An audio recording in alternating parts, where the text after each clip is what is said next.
লালার সাথে আমার সম্পর্ক ছিল, একটা রিলেশন ছিল, গুড একটা রিলেশন ছিল, ভালোবাসার সম্পর্ক ছিল, যেটা এখন নাই। ফলে ও কিভাবে আমার আর্থিক সহযোগিতা করছে, তখন তখন তো আমি নিজের যোগ্যতায় চলছি। লেনদেন টাকা পয়সা কিছু না, এমনি কিছু কথাবার্তা ভালো লাগে নাই, আমার কিছু ওর কাছে ভালো লাগে নাই, ওর কিছু আমার কাছে ভালো লাগে নাই। সো ওইগুলো নিয়ে ওর মতন আমি আমার মতন। আমি বলছি তুমি তোমার মতন লাইফ লিড করো, আমি আমার মতন লাইফ লিড করি, ও সেম বলছে। সো এইটাই, আর কিছু না। ওর মতো থাকুক, আমি আমার মতো থাকি। আমি চেষ্টা করবো আমার মতো কন্টেন্ট করে আপনাদেরকে বিনোদন দেওয়ার জন্য। আমি চেষ্টা করবো যতটুকু সম্ভব আমার দ্বারা ততটুকু বিনোদন আপনাদেরকে দিব। আমার আমার একান্ত বা আমার সাথে আরও কোয়ার্টিস্ট থাকতে পারে, ফ্রেন্ড সার্কেল আছে, বান্ধবীরা আছে, তাদেরকে নিয়েও করতে পারে, কোনো সমস্যা নেই। আর ও ওর মতন ব্লগ করতে পারে, ওর মতন লাইভ করতে পারে, ওরটাও দেখবেন, সমস্যা নেই। অ্যান্ড লেলার সাথে পরিচয় আমার 2021 সালে। ওর সাথে প্রায় 3 বছর পরিচয়। ওর 21 সালের আগেও 18 সাল থেকে কিন্তু আমার ফ্যামিলিটা আমি নিজেই রান করছি। তখন তোর সাথে পরিচয় ছিল না, তো আমি ছাড়া তোর কন্টেন্ট নাই। ও সোশ্যাল মিডিয়াতে আনা হয়েছে, আমি আমার ধারা আসছে সোশ্যাল মিডিয়াতে। ও কোনো মারামারি বা গালাগালি এরকম কোনো কিছু করে আসি নাই। একদম মিউচুয়ালি কথাবার্তা বলছি, ওর পোষায় নেয় আমাকে দিয়ে, আমার ওকে দিয়ে পোষায় নেই, চলে আসছি। প্রশ্ন করে যে আপনারা জামাই বউ, আপনারা বুড়া বেটার কি বুড়া বেটির জামাই বা ছেলের বয়সী ছেলেকে বিয়ে করছে, এগুলা বলছে অনেক। 4 বছরে আমার পিছনে প্রায় 15-20 লাখ টাকা স্পেন্ড করছে, এইটা আমি বলি। এইটা হচ্ছে একদমই ফেক বা এইগুলোর কারণে, এইগুলার মতো আর কিছু কথাবার্তা আছে যেগুলোর কারণে ওর সাথে আমার কথা কাটাকাটি হয়েছে, ঝগড়া হয়েছে, এই সমস্ত কথা কারণেই। আসলে মানুষের কথার কারণে আমি কখনো পিছিয়ে ফিরে আসার মানুষ না, কারণ আমি 2018 থেকে স্ট্রাগল করতেছি। জি, এটা আমার মা বাবার জন্য করছি, আমার জন্য করিনি। আমার জন্য করলে ঢাকাতেই করতাম। এটা হচ্ছে আমার বাপদাদার ভিটামাটি। আর আমার আমার বংশ হচ্ছে মাল বংশ। আমার বাপদাদা সবই মাল, আমিও মাল। অ্যান্ড এটা হচ্ছে আমার বাড়ি। চলেই আসছি, কিন্তু বিষয় হচ্ছে এইগুলো আর গভীরে না যায়। বিষয় হচ্ছে ওর মতন আমি আমার মতন থাকবো, এইটাই। লেলার সহযোগিতা অবশ্যই কিছুটা ছিল, কিন্তু ওইরকমভাবে না। যেমন আমার এই V3টা কেনার সময় ও আমাকে কিছুটা দিছে, অ্যান্ড আমি কিছুটা ভরছি। অ্যান্ড এটা আমি নিজে একান্তভাবে কিনা, এটা একান্তভাবে করি না।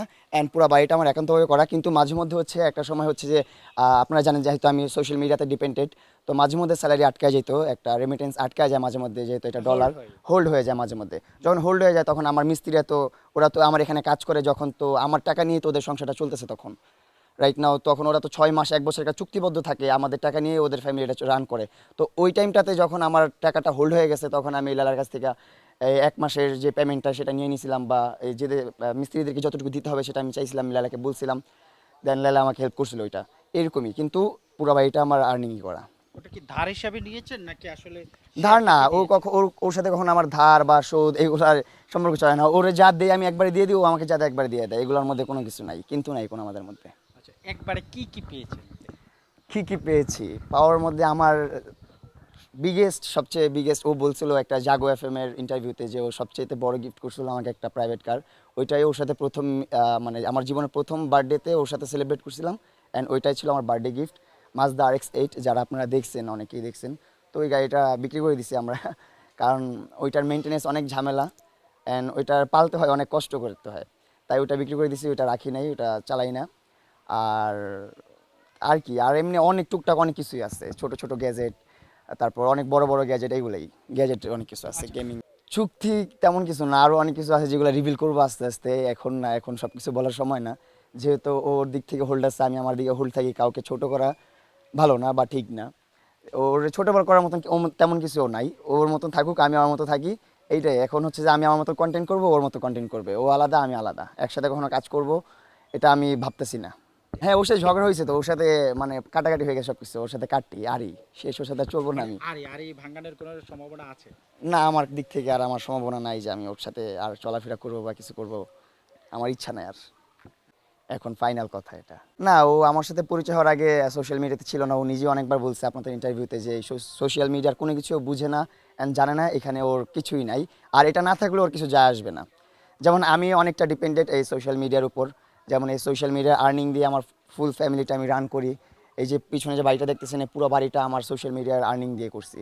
অনেক কষ্টের টাকায় গড়া এই বাড়িটা, অ্যান্ড পিছনে যে গাড়িগুলো দেখতেছেন, এগুলো সব আমার কষ্টের টাকায় করা, এই সোশ্যাল মিডিয়ার টাকায় করা। আর লেলার মনে করেন ছোটোবেলা থেকে ওর ফ্যামিলি ব্যাকগ্রাউন্ড অনেক ভালো, অ্যান্ড ওরা অন্যরকমভাবে লাইফ লিড করছে, ওরা অন্যরকমভাবে বড় হয়েছে। ওর সোশ্যাল মিডিয়ার উপর কখনো ডিপেন্ডেন্ট না।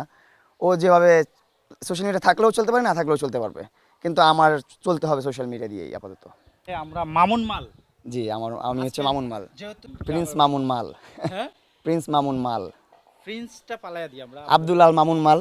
আব্দুল আল মামুন মাল। হ্যাঁ, আচ্ছা, এই যে মালেদের তো অনেক দাপট থাকে, অনেক টাকা পয়সা থাকে, অনেক ক্ষমতা থাকে, তো আসলে কোনটা আছে মনে হয়? আমাদের মাল বংশের এই এলাকায় সব কিছুই আছে আল্লাহর রহমতে।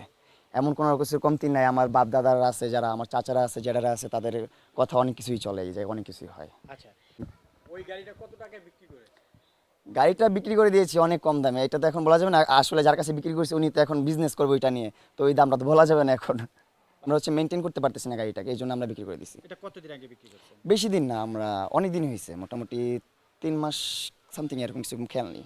আচ্ছা, এটা কি আপনি যে এখানে আসার আগে কি এই গাড়িটা বিক্রি করছেন, বা মানে আপনি লাইলাকে ছেড়ে চলে আসার পরে? না, অনেক আগেই বিক্রি করছি আমরা, এটা অনেক আগে বিক্রি করে ফেলছি।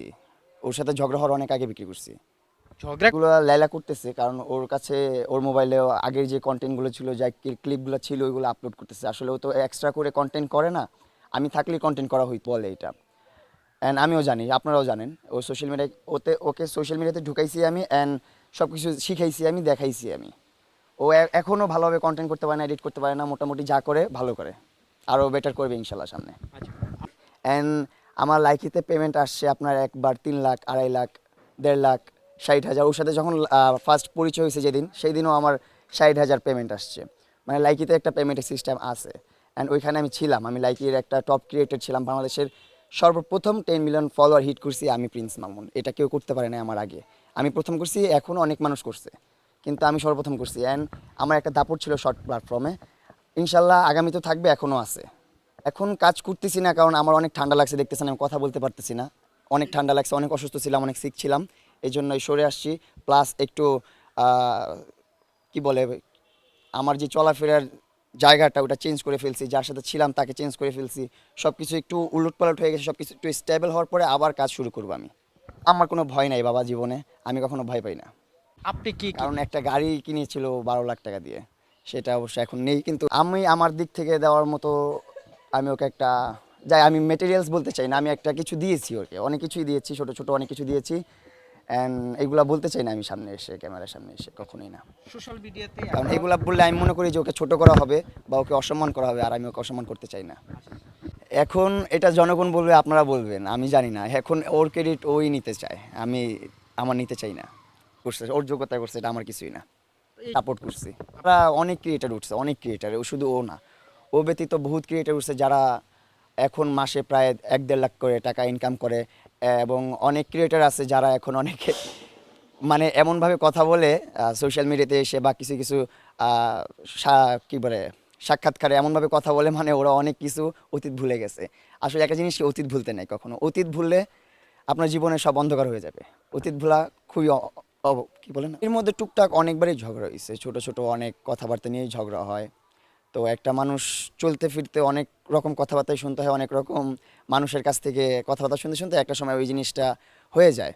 তো অনেক ঝগড়া হয়েছে, কিন্তু এইবার একটু ডিফারেন্ট। এইবার আমাকে আমাকে ওর ভালো লাগতেছে না, ওর আমার ভালো লাগতেছে। কন্ডিশন ছিল নাকি? কন্ডিশন বলতে কিছু না, আমাদের সম্পর্কে কন্ডিশনের কিছুই ছিল না। ওর সাথে যে প্রথম সম্পর্ক, ও যখন আমাকে গাড়ি গিফট করছে, তখন ওর সাথে আমার কোনো রিলেশন ছিল না। ও আমার গার্লফ্রেন্ড ছিল না তখন। ও আমাকে ছোট ছোট মেটেরিয়ালস যেগুলো বলছে আমি গিফট করছে, যেমন মনে করেন একটা মোবাইল গিফট করছিল, দেন একটা ড্রোন গিফট করছিল, ক্যামেরা গিফট করছিল, এগুলো যখন গিফট করছে তখন ওর সাথে আমার কোনো রিলেশন ছিল না। ও অ্যাজ এ আমার ওয়েল উইশার বা একটা ডাই হার্ট ফ্যান হিসাবে আমাকে গিফট করছিল তখন। তো এইগুলা রিলেশনের বাইরে ছিল। তারপর আস্তে আস্তে ওর জন্য আমার সফট কর্নার তৈরি হয়েছে, যে এই মানুষটাকে আমি ভালোবাসি না, বা এই মানুষটার সাথে আমার ওরকম ভালো কোনো রিলেশন নাই, তারপর এই মানুষটা আমার জন্য এত কিছু করতেছে, এত টাকা পয়সা নষ্ট করতেছে, আমাকে ভালো রাখার চেষ্টা করতেছে। তো আমি একটু ওর জন্য কিছু করি, ওর সাথে একটু থাকি, ওকে একটু খুশি করার চেষ্টা করি। ওর সাথে আমি ইচ্ছা করে দেখা করছি, ও দেখা করতে চায় না আমার সাথে, আমি জোর করে দেখা করছি, যে এই লোকটা আমাকে হেল্প করতেছে, ভালো রাখার চেষ্টা করতেছে, যে তার জন্য আমি কিছু করতে পারলে নিজেকেও ভালো লাগবে, নিজের আত্মাও শান্তি লাগবে। তো এইভাবেই ওর সাথে আমার সম্পর্ক শুরু আস্তে আস্তে। তারপর প্রথমে কিন্তু ওর সাথে ফ্রেন্ডশিপই ছিল আমার, তারপর আস্তে আস্তে রিলেশন বিল্ড আপ হলো ওর সাথে, এইটাই। শেষ পর্যন্ত আমার আমি ওর প্রতি অনেক লয়াল ছিলাম, ও আমার প্রতি অনেক লয়াল ছিল। আমি ওর বয়ফ্রেন্ড ছিলাম, আমার গার্লফ্রেন্ড ছিল। অ্যান্ড ওই জিনিসটা অনেকবার রিভিল করছে, অনেকবার ভিডিও করছে, তারপরও জনগণ কি করে, বারবার মানুষ, ও অনেকগুলো স্টেটমেন্ট দিচ্ছে, প্রায় 10 থেকে 15টা ভিডিও আপলোড করছি, যেগুলো ভিডিওতে মিলিয়ন মিলিয়ন ভিউ, এক একটাতে 3 মিলিয়ন 4 মিলিয়ন ভিউ। তারপরও কিছু সংখ্যক মানুষ যখন এই কথাটা উল্টা ধরতেই থাকে যে ও আমি বলতেছি আমি করি নাই বিয়ে, তারপরে মানুষ যখন বলে বিয়ে করছি তখন আর মজা লাগে না, তখন বলছি যা তোরা যেহেতু এইভাবে মজা পাচ্ছিস তাহলে এইভাবেই মজা নেই, তাই এইভাবেই মজা চলছে এতদিন।